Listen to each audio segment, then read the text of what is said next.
my jazz friends around the world. My name is Sandra Sherman and I simplify jazz for you. Today I'll be showing you the beautiful jazz standard Ruby My Dear by Thelonious Monk in chord melody style. You can download the tabs as usual from the link down below this video. Please give this video a fat thumbs up. And now let's get started.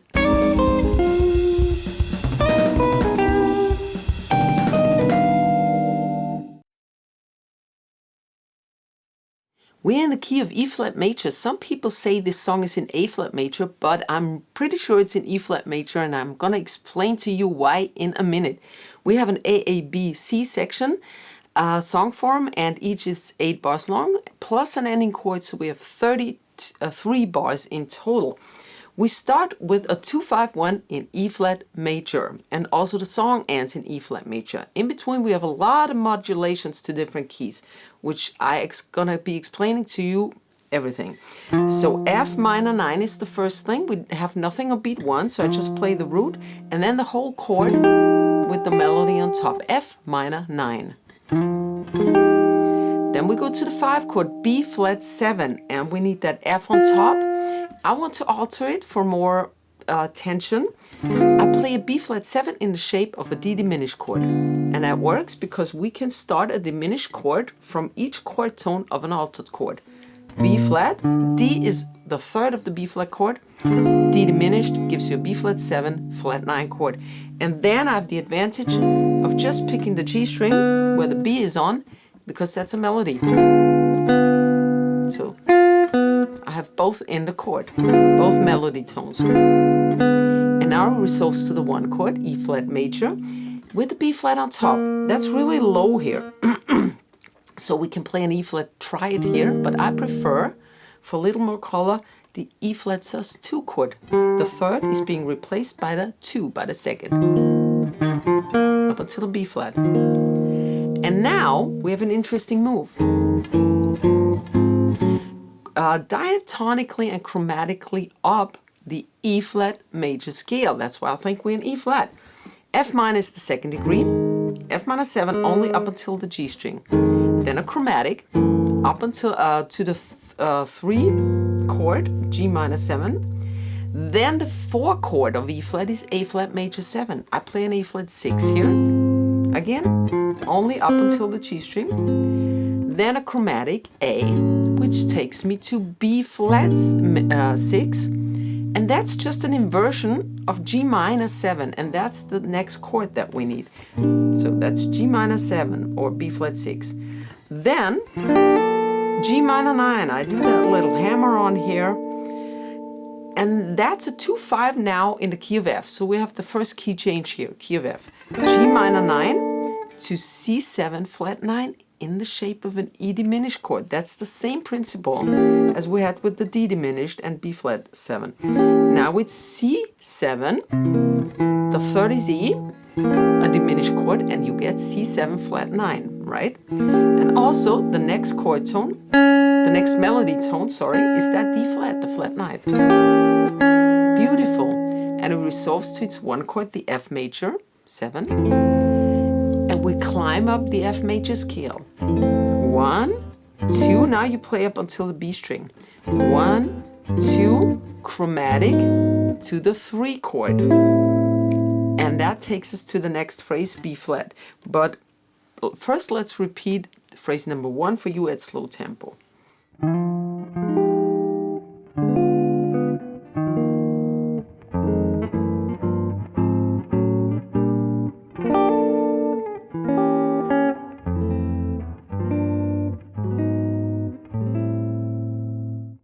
Check out my 35 beginner-friendly chord melody standards bundle.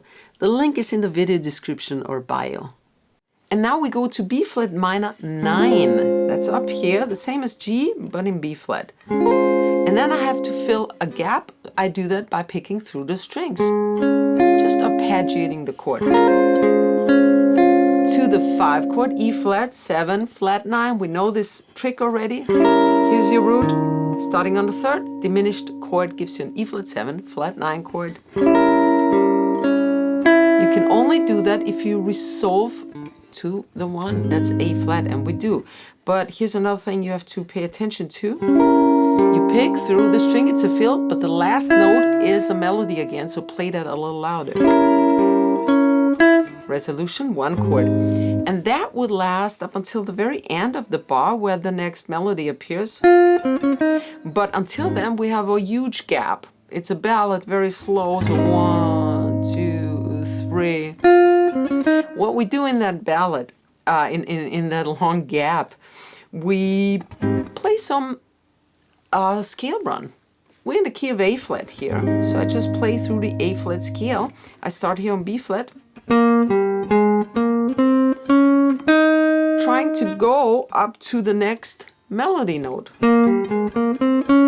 And this is it. F, C, C sharp, and E flat. Now, the next chord is here, B flat minor 11, but I don't play it all at once. I play coming from that melody, and I play the chord afterwards, and I arpeggio through it while this keeps ringing. That's perfect chord melody.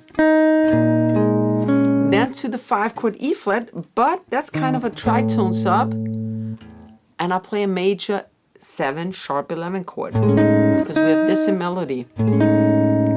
That's so much more interesting than an E flat 7 chord, right? It has the same function actually. A major 7 sharp 11. Then a melody.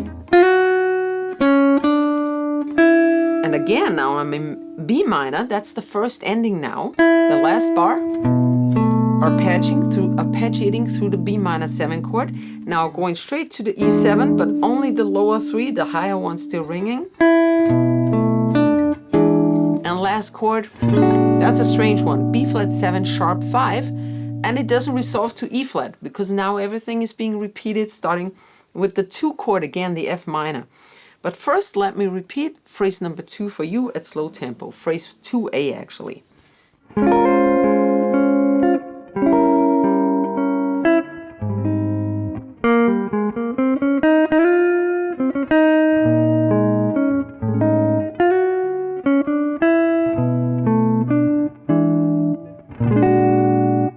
And now to the second ending, we're in A2 now. Repeat the entire phrase 1 and phrase 2A except for the last bar.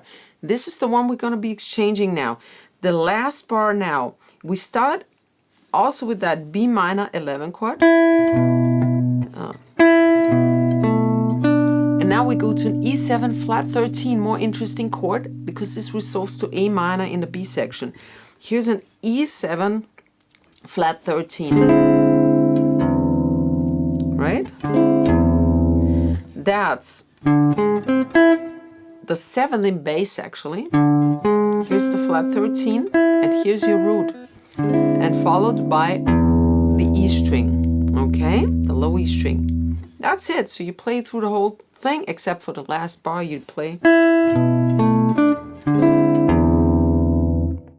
Please help to keep the free video tutorials running, and you can do so by clicking the thanks button and donate a little something. Thank you.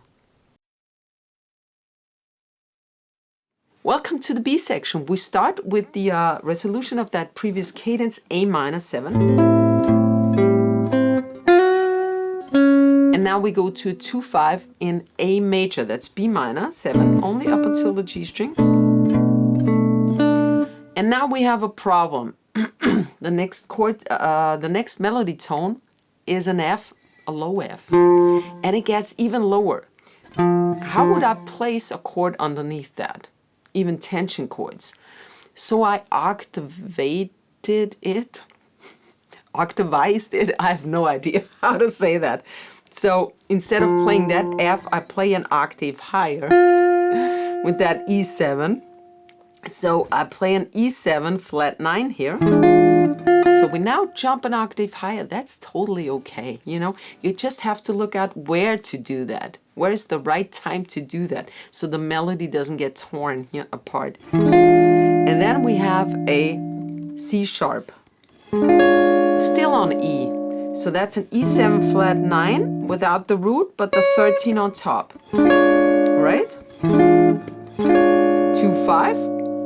Resolving to 1 with the F sharp, that would be really low too. That would be down here. How would I play an A major 13 with 3 strings? Not possible.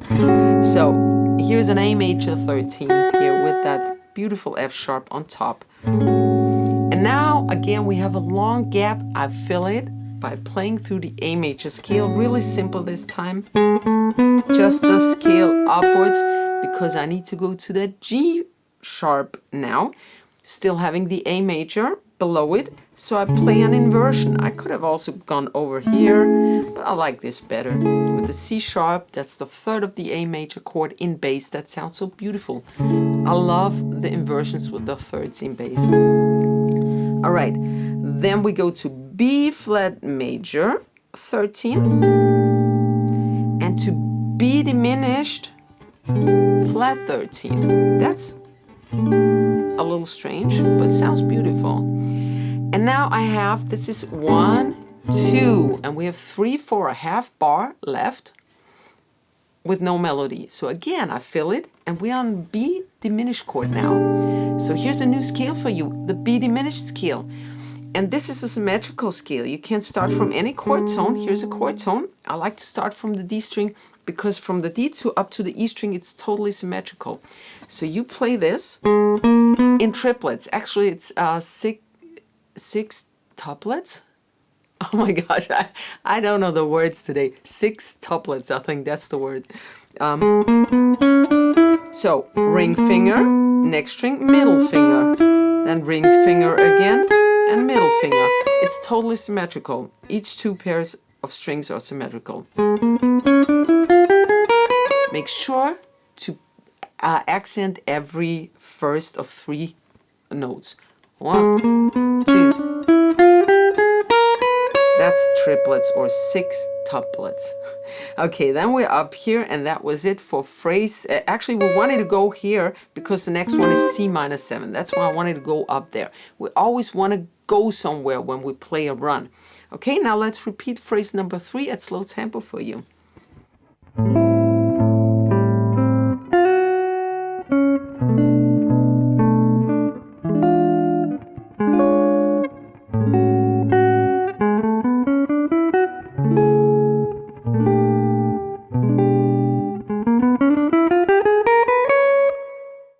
And here are the last 4 bars of the B section. We are now on that C minor 7. And we have a whole bar to fill. Now I play this typical minor major thing.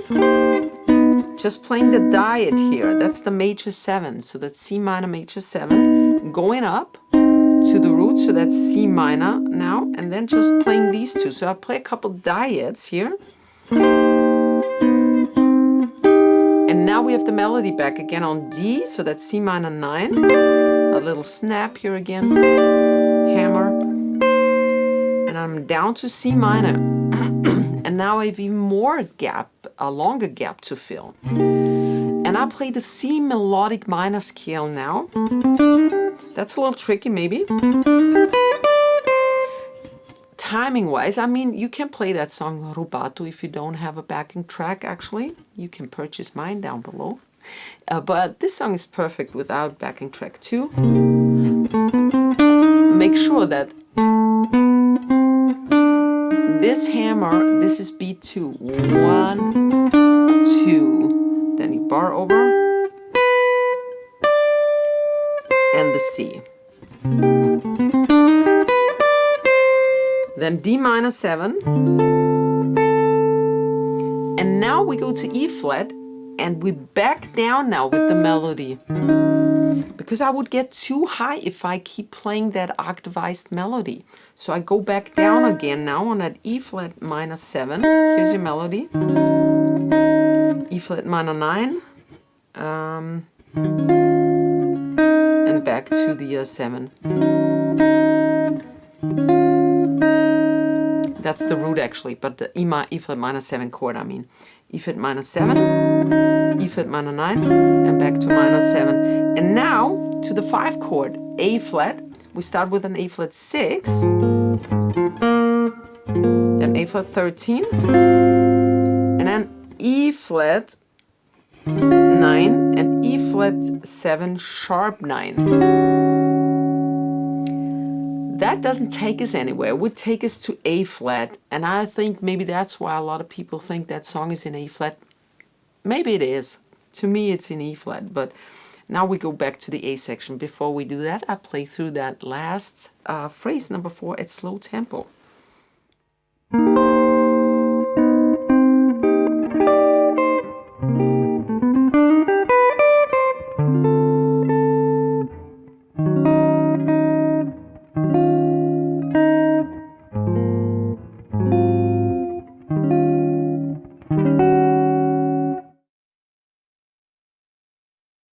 Now we're in the C section, and that's basically the A section with the different ending, the ending, the end of the song.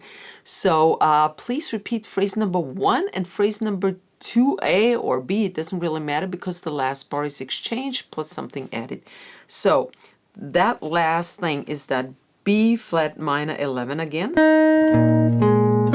A major 7 sharp 11. That's all the same, but now it goes to an A triad as a triplet. Then we have the F sharp major chord with that G sharp. That's the 9th, but it's so low, and I wanted to stay low here, so I just play that note, really. I don't play anything else. If you want to, you can play the F sharp down here. It sounds a little, you know, awkward. Then we have a B flat 7 flat 9, B 7 flat 9 chord. If you want to, you can add the root, but that's really tricky to do.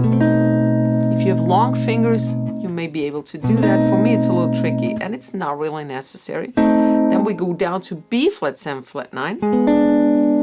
Play a little, the melody actually, that's kind of a lick. Part of that motif also, and resolves to E flat major again. What I do is I play that sus chord we had before, and then I snap with my ring finger. But you can go straight away to it too. Doesn't really matter. Okay, so here's the last phrase for you at slow tempo.